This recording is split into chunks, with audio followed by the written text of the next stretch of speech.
Donc pour clôturer cette matinée, donc l'exposé suivant est donné par le professeur Philippe Poignet, qui est professeur à l'Université de Montpellier. Il est docteur de l'Université de Nantes, de l'École centrale de Nantes. Il a soutenu son habilitation à diriger les recherches en 2004 à l'Université de Montpellier.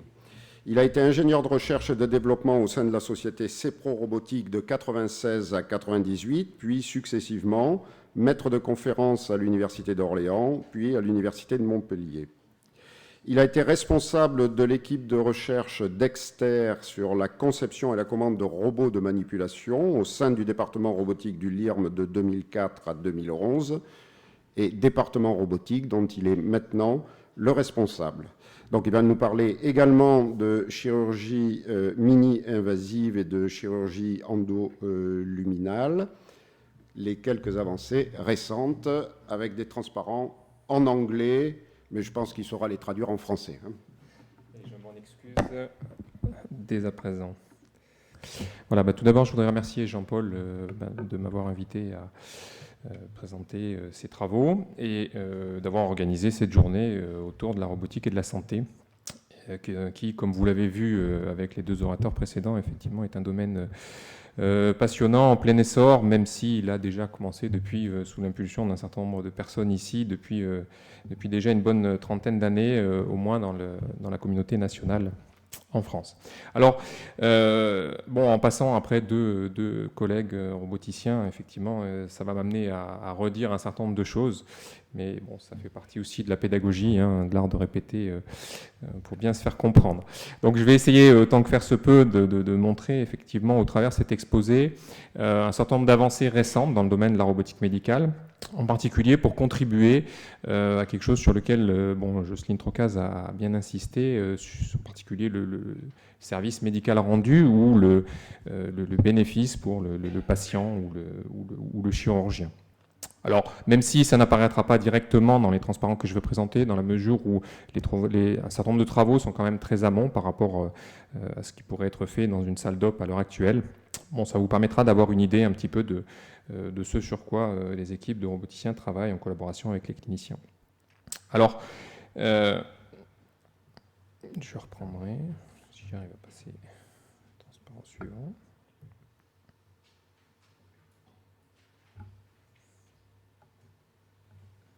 Okay. Alors, je reprendrai très brièvement l'axe temporel qu'a présenté Jocelyne Trocaz précédemment. Simplement pour essayer de replacer un petit peu ce que je vais dire dans un contexte temporel. En particulier, ce à quoi on s'intéresse, c'est d'améliorer naturellement, comme ça a été dit précédemment, les techniques chirurgicales, d'améliorer la qualité des procédures, la sûreté des procédures, et tout ça pour le meilleur bénéfice, essentiellement du patient, mais et dans certains cas également du chirurgien. Alors, cet axe-là, il est intéressant, en particulier pour montrer un petit peu l'évolution rapide dans le domaine de la chirurgie mini-invasive assistée et les évolutions vers ce qui a déjà été évoqué dans l'exposé précédent par Michel de Mathelin sur de la chirurgie endoluminale.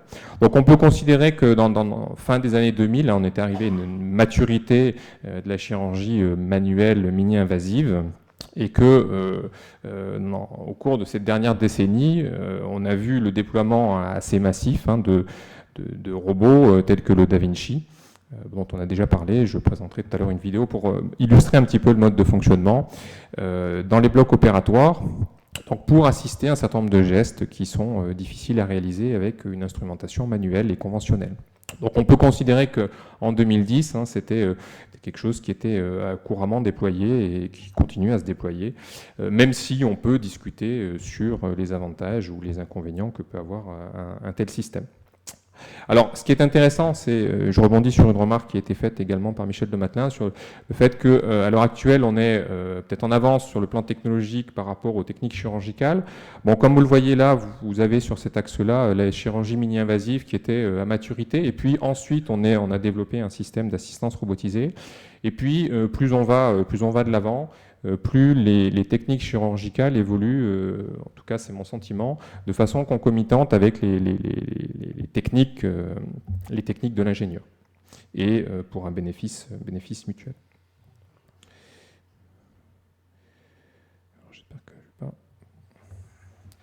Alors, bon, quelques mots sur les chirurgies mini-invasives, hein, pour replacer un petit peu plus précisément le contexte de ce que je vais dire ensuite. Donc, bon, comme vous l'avez vu dans l'exposé précédent, hein, donc c'est une chirurgie qui se pratique à 3 mains au minimum, donc avec 2 instruments qui sont de longs tubes rigides qui vont passer par des trocars, et puis on a un troisième trocar qui est dédié à l'instrumentation pour avoir une vision de ce qui se passe à l'intérieur, sachant que cette vision est une vision monoculaire, contrairement à ce que peut avoir le chirurgien en chirurgie ouverte, avec des mobilités réduites, des problèmes de coordination main-œil, hein, quand il réalise ses gestes manuellement, et puis, au-delà de ça, une position du chirurgien qui n'est pas forcément toujours très confortable, et puis l'absence de retour tactile, ou en tout cas perturbé par les frottements au travers de trocar. Alors, on imagine bien, là normalement il y a une vidéo, voilà, comment effectivement une assistance robotisée va permettre de pallier ces difficultés qui apparaissent en chirurgie mini-invasive. Donc là vous avez une vidéo du mode de fonctionnement du robot Da Vinci. Là le chirurgien est en train de manipuler l'interface qui lui permet de contrôler exactement l'extrémité de ces instruments que l'on voit bouger de temps à autre. Là on le voit en train de réaliser une suture. Donc et ces instruments-là sont équipés de mobilité interne, et ce qui effectivement constitue pour ce robot-là une des grandes valeurs ajoutées, comme on le voit ici, hein, avec des capacités de dextérité qui sont accrues. On a également une ergonomie du site opératoire qui est améliorée, une visualisation du champ opératoire avec un retour en 3 dimensions vers le chirurgien. Vous voyez le chirurgien qui est immergé dans une console dans laquelle il voit en 3 dimensions son site opératoire, et puis de façon complémentaire, on peut avoir également filtrage des tremblements du chirurgien. Alors ça, on va dire que c'est considéré maintenant un petit peu comme l'état de l'art. Alors si on veut aller plus loin, et si on imagine des chirurgies plus difficiles que de la chirurgie abdominale, on peut s'intéresser à de la chirurgie cardiaque cœur battant. Donc Jocelyne Trocaz l'a évoqué précédemment. Alors c'est une chirurgie qui représente un certain nombre de cas, hein, en particulier le pontage coronarien, c'est 25 000 cas par an, ou 25 000 pontages par an, plus de 400 000 aux États-Unis. Alors la procédure de référence, hein, consiste à faire une sternotomie médiane, et ensuite faire une circulation extracorporelle.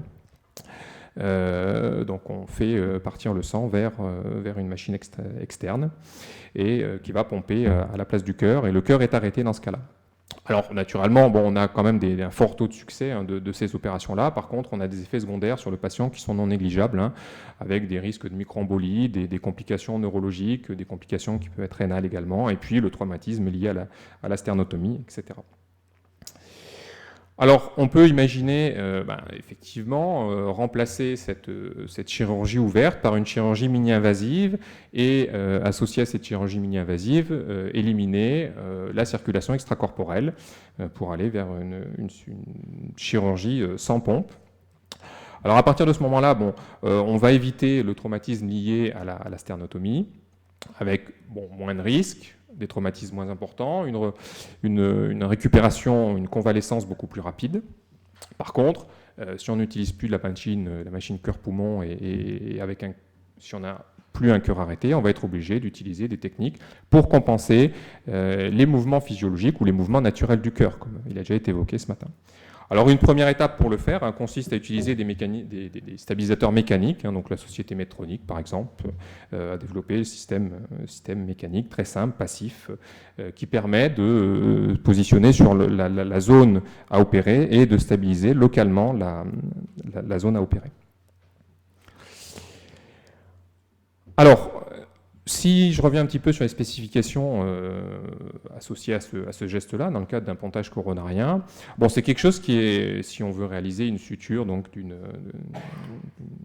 d'un greffon entre une aorte et puis une coronaire, hein, pour passer l'endroit qui va être sténosé ou bouché, on va avoir à coudre ou à faire un certain nombre de points sur un objet qui fait 2 mm de diamètre, avec 10 ou 20 pénétrations dans ce tube-là, avec un fil qui fait quelques dixièmes de millimètre, des forces extrêmement faibles, hein, de l'ordre de 1 newton, et donc avec des résolutions de 0,1 mm. Alors, cette tâche-là, naturellement, bon, on peut considérer que c'est une tâche de micro-manipulation, hein, donc qui est vraiment typiquement le cœur de cible que pourrait avoir un instrument robotisé pour réaliser ces gestes-là. Et donc, il est légitime de penser que l'assistance robotique peut réaliser ces gestes. Par contre, si on doit réaliser ces gestes, à un moment donné, il va falloir compenser, dans le cas de la chirurgie cardiaque à cœur battant, compenser les mouvements physiologiques. Alors pour ça, comme je l'ai évoqué, donc il y a un certain nombre de dispositifs qui existent déjà. Donc parmi les plus simples, c'est les dispositifs passifs, hein, tels que celui qui est représenté sur la gauche, la photo de gauche. Donc c'est un dispositif commercial. Et puis après, à côté de ça, alors là c'est plus de la recherche. Hein, les gens s'intéressent à des dispositifs, d'autres dispositifs, des dispositifs actifs par exemple, comme ceux développés par l'équipe de Strasbourg. Alors là j'en ai représenté un au moins parmi deux.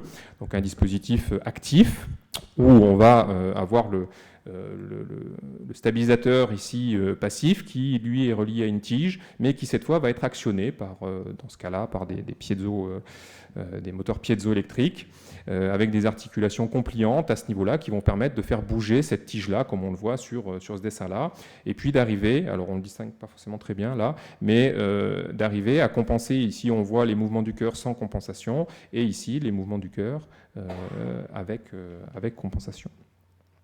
Ça, c'est une première façon de faire. Alors après, il y en a plusieurs autres. Une deuxième, c'est de définir un instrument qui serait comme un petit robot mobile. Alors, Jocelyne Trocaz avait une petite photo. Donc là, vous avez une vidéo de la façon dont peut fonctionner un tel robot. Donc c'est un robot qui va se déplacer par un mécanisme de succion sur le cœur. Donc ça a été développé par l'Institut de robotique à Carnegie Mellon. Et il va comme ça pouvoir parcourir la surface du cœur. Et puis, à côté de ça, on peut imaginer d'autres techniques. Hein. Le champ n'est pas fermé, et plus particulièrement, on peut s'intéresser à la stabilisation à l'aide de capteurs de vision ou de capteurs d'effort, et ça, c'est quelque chose qui nous intéresse plus particulièrement à Montpellier. Bon, il y a d'autres équipes, mais on s'y est intéressé pendant un certain nombre d'années. Alors, dans ce cas-là, si on veut compenser ces mouvements automatiques, on va être obligé d'estimer précisément, en fait, les mouvements de la surface du cœur, et avec comme objectif de le faire sans positionner de marqueurs artificiels sur cette surface-là. Alors ça, c'est un cœur que vous voyez. Donc, ça serait pratique. Maintenant, la question qu'on peut se poser, c'est est-ce que c'est réalisable ? Sachant que il y a un certain nombre de difficultés qui sont associées à ce geste-là. Hein. La première, c'est que comme vous le voyez sur cette vidéo, le cœur est soumis à des grandes accélérations, à un mouvement complexe, hein, dans les 3 dimensions. On a également des problèmes en termes de vision importants dus au changement d'illumination, aux réflexions spéculaires à la surface du cœur. Donc, ce sont toutes ces tasses blanches là qu'on voit qui vont venir perturber l'image quand on va vouloir suivre des structures sur cette zone-là. Et puis, naturellement, comme on va réaliser une opération chirurgicale, il y a des occultations qui sont liées à la présence d'instruments chirurgicaux dans le champ opératoire, la présence de sang également, la présence de fumée potentiellement. Alors, j'ai juste 2 transparents un petit peu techniques, mais je ne les détaillerai pas, simplement pour vous donner l'idée un petit peu de la démarche adoptée pour aller vers la compensation de ces mouvements physiologiques. Alors, on s'est inspiré en fait de modèles qui ont été développés qui ont été utilisés par des mécaniciens, sur la base de fonctions spline, qu'on appelle spline, qui est développée pour des pièces métalliques en couche mince, qui permettent de représenter l'énergie de déformation ou de minimiser l'énergie de déformation de ces structures-là. Et un des avantages de ces structures-là, ou de ces modèles-là, est qu'ils permettent de définir des déformations à partir d'un certain nombre limité de points. En particulier, on peut définir tout ce rectangle-là simplement à partir de ces 6 points-là, par exemple, avec une paramétrisation ou un modèle extrêmement simple qui va être linéaire, et donc qui va pouvoir permettre de spécifier une déformation entre une image de référence, qui pourrait être celle-ci, et puis l'image courante, qui est celle-ci. Sous la forme d'un problème d'optimisation extrêmement simple, donc qui va se mettre sous la forme d'un problème d'optimisation de différence entre une image courante et puis l'image de référence. Alors ça, c'est un problème qui est bien défini en 2D. Maintenant, si on s'intéresse à la caractérisation en 3 dimensions de cette surface-là, on peut étendre en fait ces modèles-là, en rajoutant simplement une équation. Et puis ensuite, on va considérer... Alors naturellement, si on va avoir une modélisation 3D, on est obligé d'avoir une information stéréoscopique. Donc on va considérer une paire d'images stéréo, comme c'est le cas par exemple avec l'endoscope d'Intuitive. Et on va considérer que ces points-là, ces points blancs qui sont les points de contrôle, sont des projections en fait de points 3D dans l'espace. Et l'objectif pour être capable de reconstruire ces déformations, ça va être d'estimer en fait ces points 3D qui vont minimiser en fait l'erreur d'alignement entre l'image de référence et puis les images courantes que l'on va acquérir droite et gauche avec un stéréoendoscope. Donc voilà brièvement un petit peu le principe de cette méthode d'estimation de mouvement et que vous allez voir illustré sur cette vidéo. Alors dans un premier temps, ce que vous voyez là, donc ça, c'est la grille reprojetée, telle qu'elle est estimée. Et les 2 petites imagettes ici représentent les images droite et gauche en temps réel, correspondant à la stabilisation. C'est-à-dire que si on arrive à reconstruire l'image, c'est-à-dire qu'on arrive à la stabiliser. Et puis, cette image-là représente en fait ce que l'on est capable de reconstruire en termes de déformation à la surface du cœur.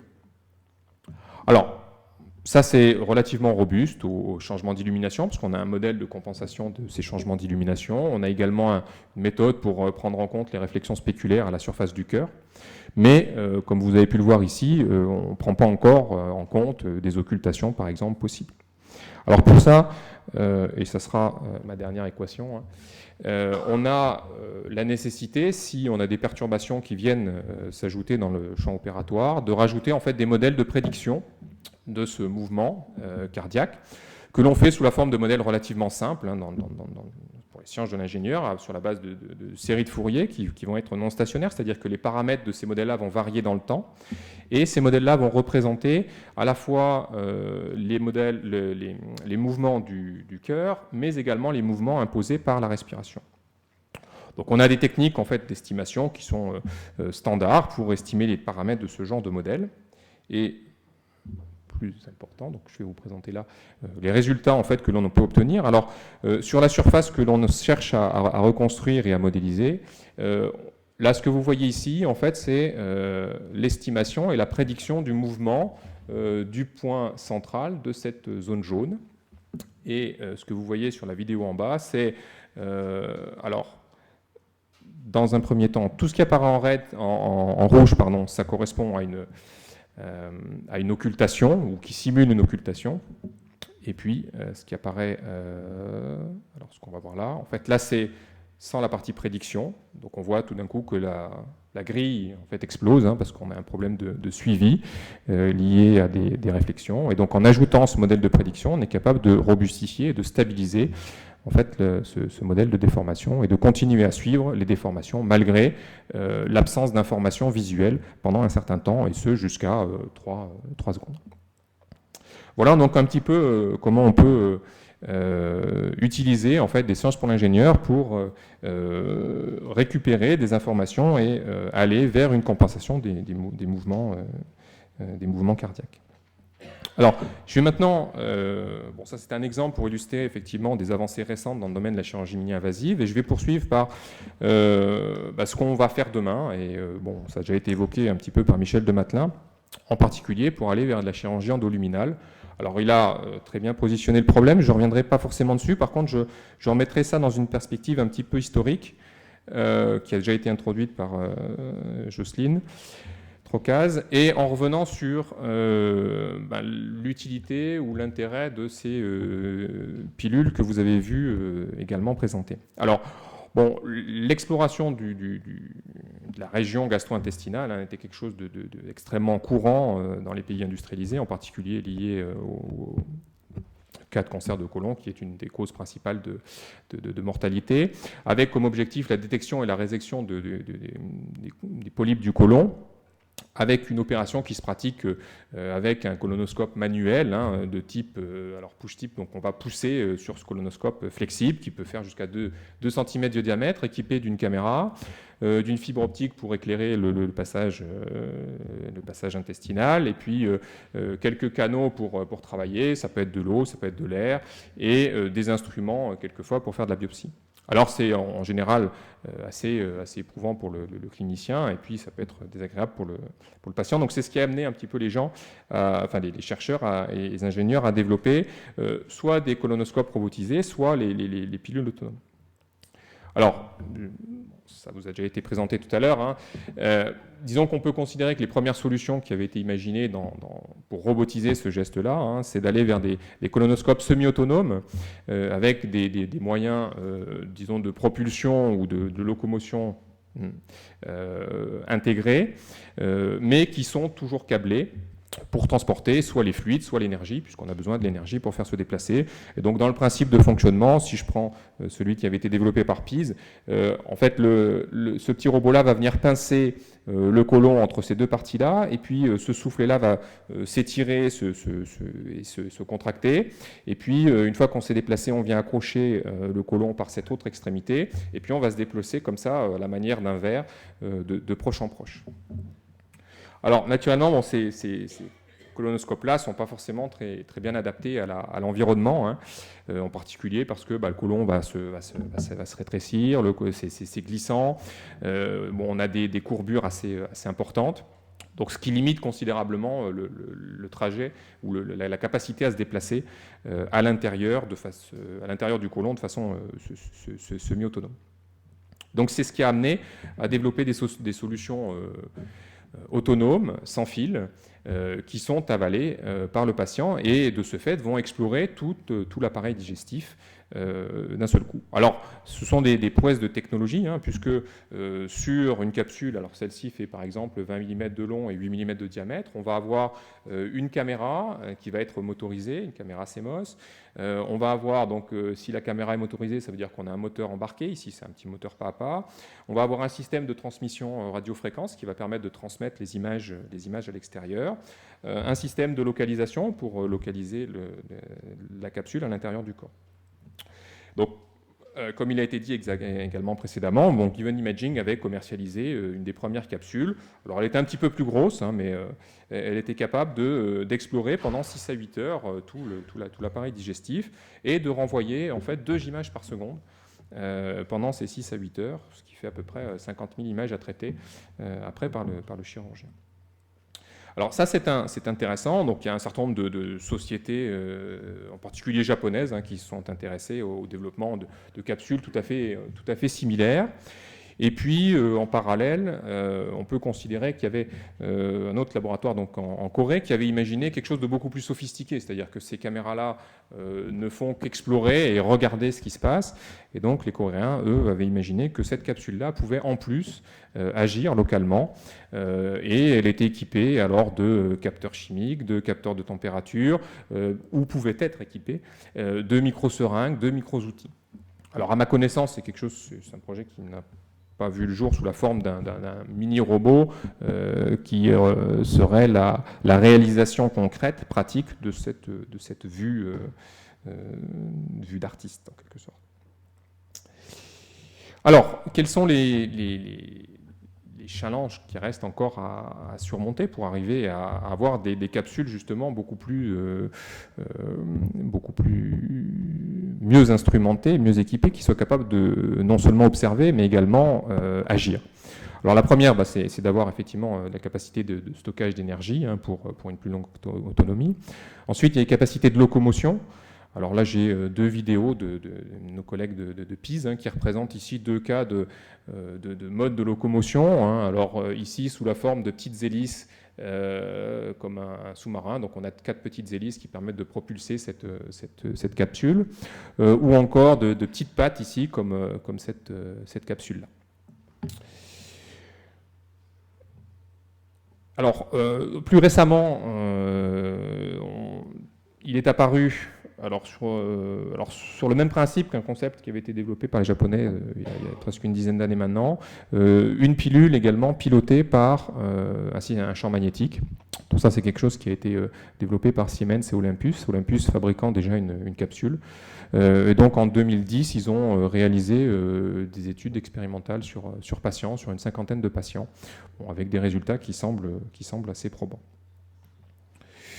Alors une autre façon de se déplacer, c'est à la façon d'un robot à roues, comme on peut le voir ici, donc là qui se déplace sur des intestins de cochons, je pense, donc développé par l'université du Nebraska. Et puis, une fois qu'on est capable de se déplacer et de contrôler ces déplacements, il faut être capable ensuite de s'attacher pour pouvoir réaliser localement un geste, une biopsie, un prélèvement, une résection, etc. Et donc, il faut être capable également de développer des capacités d'accroche pour stabiliser la capsule. Donc ça reste encore des choses qui sont en cours de développement. Alors, naturellement, comme ça est très futuriste, disons que à mi-chemin entre la chirurgie mini-invasive et puis des capsules qui correspondraient, on va dire, à l'exploration endoluminale ou transluminale, on a ce qui a été évoqué dans l'exposé précédent, donc la chirurgie transluminale endoscopique, donc, qui est une chirurgie a priori sans incision visible, ce qui est c'est pas complètement sans incision, c'est plutôt sans incision visible, au travers les voies transgastriques ou transvaginales. Donc pour un certain nombre de raisons qui paraissent évidentes, même si pour l'instant le bénéfice réel clinique, comme il a été mentionné précédemment, est encore quelque chose qui est exploré. Avec, je ne reviendrai pas dessus, des plateformes commerciales qui existent, qui sont manuelles, qui ont un nombre limité de canaux pour pouvoir travailler, avec une mauvaise triangulation, comme ça a déjà été évoqué. Et donc, l'idée, c'est de redonner, en fait, une capacité de dextérité, de manipulabilité à ces outils-là, et de dextérité plus importante, en utilisant, en fait, des techniques robotisées.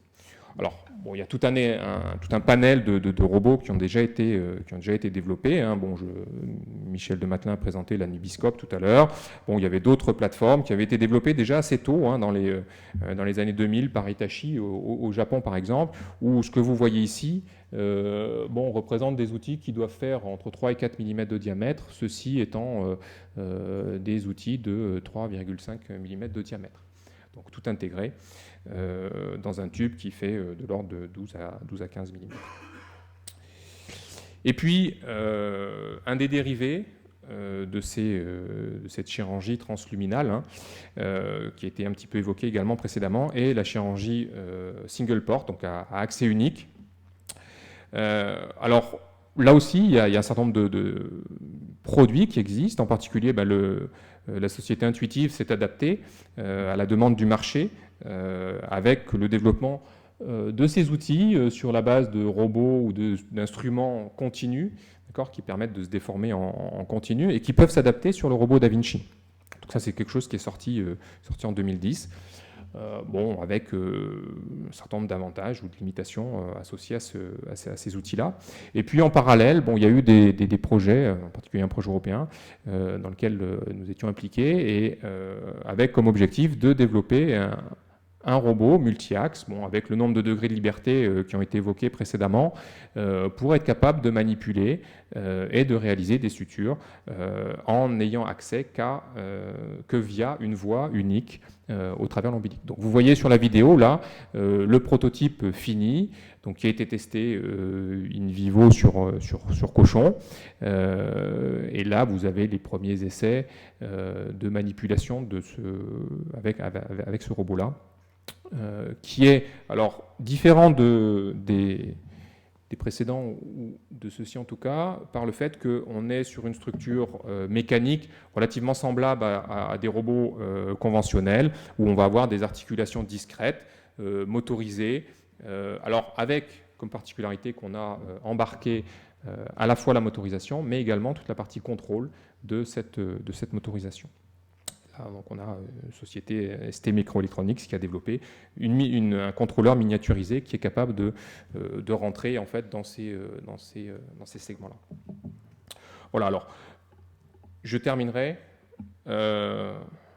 cette présentation. Alors simplement, un petit peu comme un leitmotiv qu'on doit garder quand on effectivement on s'intéresse à de la robotique pour de la santé, et un certain nombre d'informations qu'on doit conserver présent à l'esprit. Bon, il est vrai qu'un robot peut conduire effectivement à des opérations moins invasives, plus précises, dépasser les capacités ou les limitations humaines. Par contre, le constat peut être fait encore que de nos jours, il y a assez peu de robots qui sont dans les salles d'opération, hein. Alors, il y a plusieurs raisons certainement à cela, hein. La première, c'est celle qui a été évoquée ce matin également sur la valeur ajoutée clinique de ces robots ou de cette instrumentation robotisée. Est-ce qu'elle est et c'est une question que l'on doit toujours se poser. On est dans un environnement qui est extrêmement encombré, hein, avec d'autres appareils électriques, beaucoup de personnel, et donc il faut que ce que l'on développe soit compatible avec l'environnement de la salle d'opération. On doit naturellement développer toujours des systèmes qui soient sûrs de fonctionnement. Ça, on n'a pas forcément beaucoup évoqué ce matin, mais c'est quelque chose qu'il faut vraiment avoir présent à l'esprit. Et puis après, il y a une question de coût, naturellement, qui vient s'ajouter à toutes ces limites, enfin, à ces éléments-là, hein. Le coût de la salle d'op, le coût des équipes techniques que l'on va rajouter, l'entraînement des équipes chirurgicales, et puis le temps nécessaire pour réaliser les procédures, hein, donc de l'ouverture à la fermeture de la peau. Voilà. Je vous remercie de votre attention, et puis je suis prêt à répondre à vos questions. Et donc il reste effectivement beaucoup de problèmes techniques et de cliniques à résoudre. Merci.